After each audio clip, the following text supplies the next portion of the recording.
Allez. RMC, Estelle Midi. Serroussi n'a pas tout compris.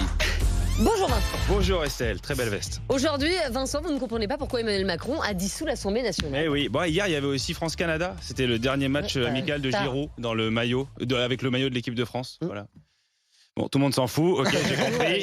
Bon, les européennes, écoutez, moi j'ai eu la chance de faire le dépouillement hier, dans ma mairie, dans le 16e. Il y avait plein de bulletins LFI dans la poubelle. Et dès qu'on dépouillait un bulletin LFI, tout le monde disait, bon, on est obligé de le compter, Manon Aubry, bon, c'est la gauche quand même. Mais c'était une belle expérience. Voilà. En tout cas, le président a dissous l'Assemblée. Oui. Parlé, mais... Non, c'est vrai. Emmanuel Macron a dissous l'Assemblée. Enfin, la vraie formule, c'est les Français qui ont dissous Emmanuel Macron. En vrai, on devrait quand même dire ça. Si vous n'avez pas écouté le discours de dissolution de Macron, voici un extrait. Nous sommes en guerre. Voilà, c'est le bordel total. Surtout qu'en plus, Macron, il est un peu bête quand même, parce qu'il n'y a personne qui va voter pour lui aux législatives. Du 30 juin au 7 juillet, tous les mecs qui votent Macron sont en vacances au Cap Ferré, donc il n'aura absolument aucune voix. Le seul pour qui la dissolution n'a pas d'impact, c'est Gabriel Attal. Parce que lui, pour le coup, il finissait son stage de 3e en juillet. Voilà, il n'avait pas besoin de continuer. Retour à l'école pour bosser le brevet, et ça, pour lui, ça va. Vincent, c'était une bonne idée, cette dissolution ? Écoutez, voter 2 fois en 3 semaines, c'est la France ou Koh-Lanta là ?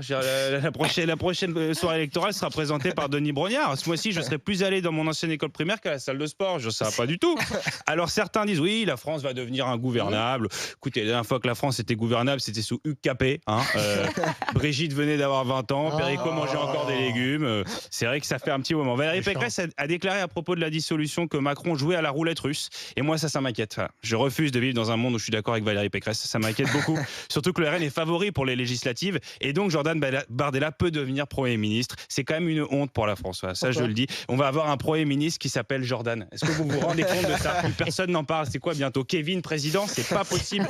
Je m'inquiète, Estelle. Et donc vous croyez à une cohabitation entre le RN et Emmanuel Macron ? C'est vrai que le RN a fait du chemin, comme le dit Valérie Hayé. Je mesure le chemin parcouru. Oui, on mesure le chemin parcouru, absolument, Valérie. Une cohabitation RN-Macron, ça sera plutôt une colocation, je pense. On se parle, mais pas trop. Déjà, il va y avoir une embrouille parce que Bardella ou Macron, les deux se préparent pendant 3 heures dans la salle de bain tous les matins. T'en as un qui voudra regarder Quotidien, l'autre CNews. Bardella dira à Macron « Bonjour Emmanuel ». Macron répondra « Tu m'appelles monsieur le président de la République ou monsieur ?» Voilà, bonjour l'ambiance. Ils vont prendre des petits déj ensemble. Bardella dira « Tu me passes le beurre ». Macron dira je ne céderai sur rien. Voilà, l'ambiance est quand même un peu tendue. Non, moi j'ai juste hâte que Bardella soit Premier ministre et qu'on le voit au premier rang à la cérémonie d'ouverture des JO en train de faire semblant de sourire devant Yana Nakamura. Ça me plaira bien. Merci beaucoup Vincent Serroussi tous les jours. Serroussi n'a pas tout compris, 14h50 dans Estelle Midi.